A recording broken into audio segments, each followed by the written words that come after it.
What's good, everybody? Welcome back to the channel. Hope you're all having a great day. And if you're new to the channel too and want to hit the subscribe button, that'd be awesome. In this video, it is finally the day that my brother and I finally drop in the built RB25 Neo into my R32 Nissan Skyline. This second rendition of the build has been about 5.5 months in the making, and I'm so incredibly stoked that today is the day we finally get the motor into the car. A long time coming, almost $40,000 spent on the second phase of the Skyline, between getting the engine bay painted, all the engine bay goodies, and then just building a 700 horsepower RB25 Neo. Has definitely taken a toll on my pockets. And also I have a lot of projects coming up this weekend, so today is the day I need to get the 25 Neo in. So in terms of preparations for my brother and I just need to wrap the engine bay with blankets and painter's tape, because the last thing I want to do is drop the transmission on the front core support. And then we just need to run to the hardware store and pick up some nuts and washers for the Nismo transmount, and then we should be good to go. All right, got the front core support supported with towels, as well as the trans tunnel just in case. Got the Skyline orientated in a UP way, so we have adequate clearance for the roof. At this point in time, we're ready to go. It's gonna do our absolute best and hopefully nothing goes wrong.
Ladies and gentlemen, the RB25 Neo is mounted and torqued to spec in my R32 Nissan Skyline.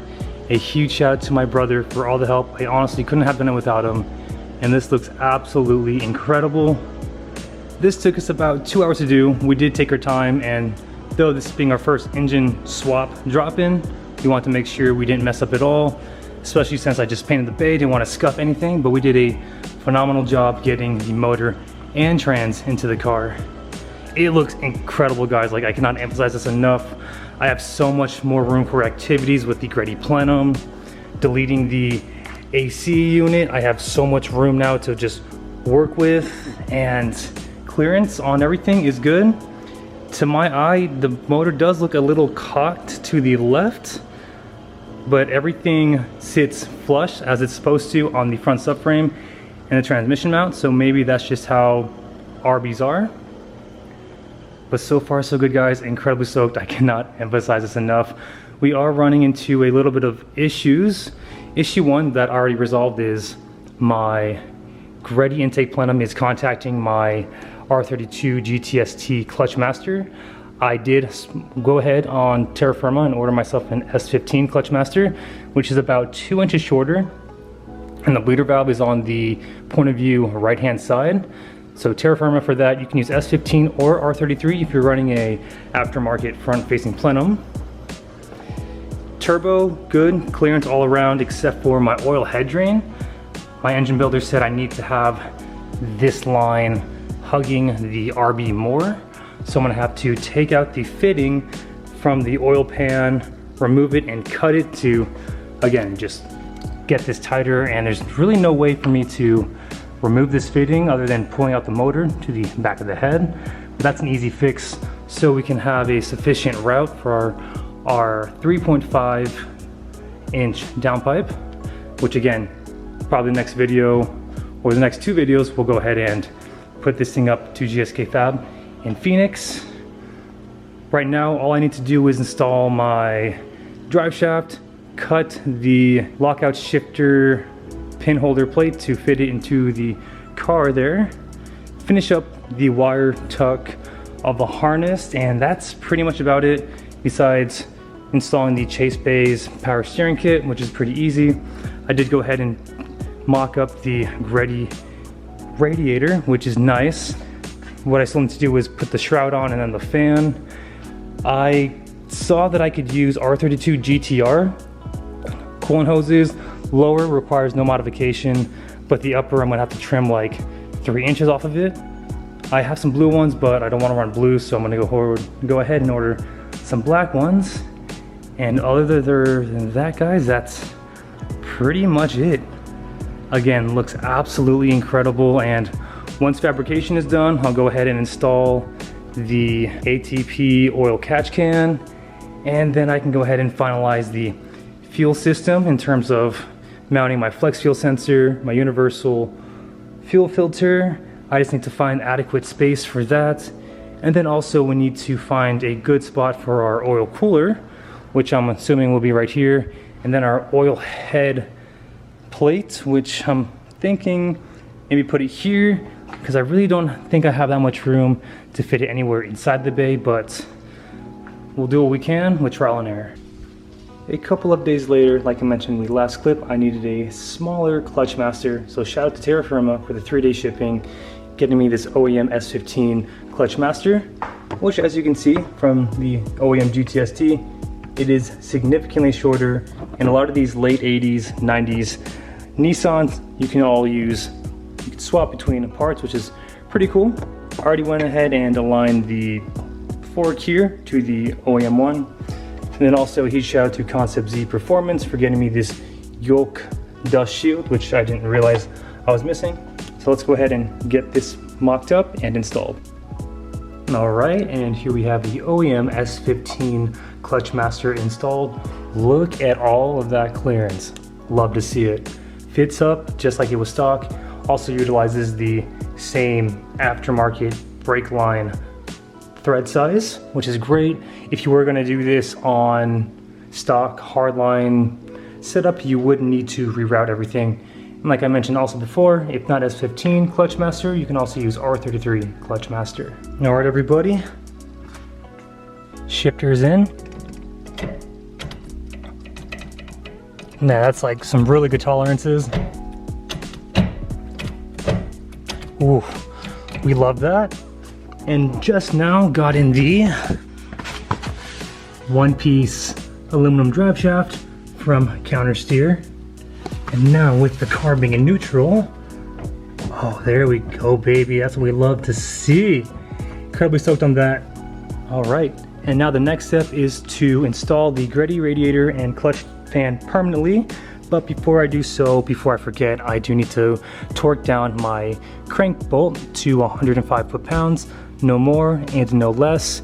If you over-tighten this bolt, you do run the chance of distorting the crank and grenading your beautiful RB25, so that is something we definitely do not want. But since I have the motor already in the car, what we're gonna do is put the gear in fifth, throw the e-brake up, and that should prevent any of the pulleys from spinning. All right, just got done cranking down the torque bolt to 105 foot-pounds, and also just got done finalizing the Greddy radiator setup.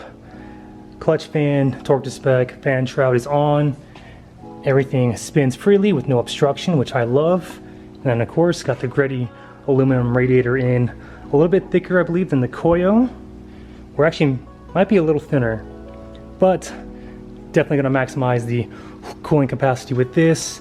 Went ahead and painted the radiator brackets as well, and everything is good. And we got all of this open airflow now for the radiator since I deleted my AC condenser. And on that note, guys, that's really all I have for you in this video.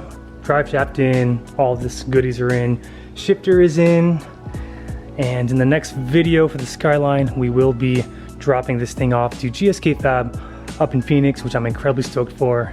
After fabrication, like I can't emphasize this enough, finalize the fueling, do the whole battery ordeal, bolt up the headlights, refit the kit, and this thing will only need a wiring harness and then an alignment. And again, everybody, on that note, that is all I have for you in this video. We made a lot of progress today. Another monumental day that I couldn't be any more grateful to have experienced, and we are just shy of 2 months before the first start of the Skyline.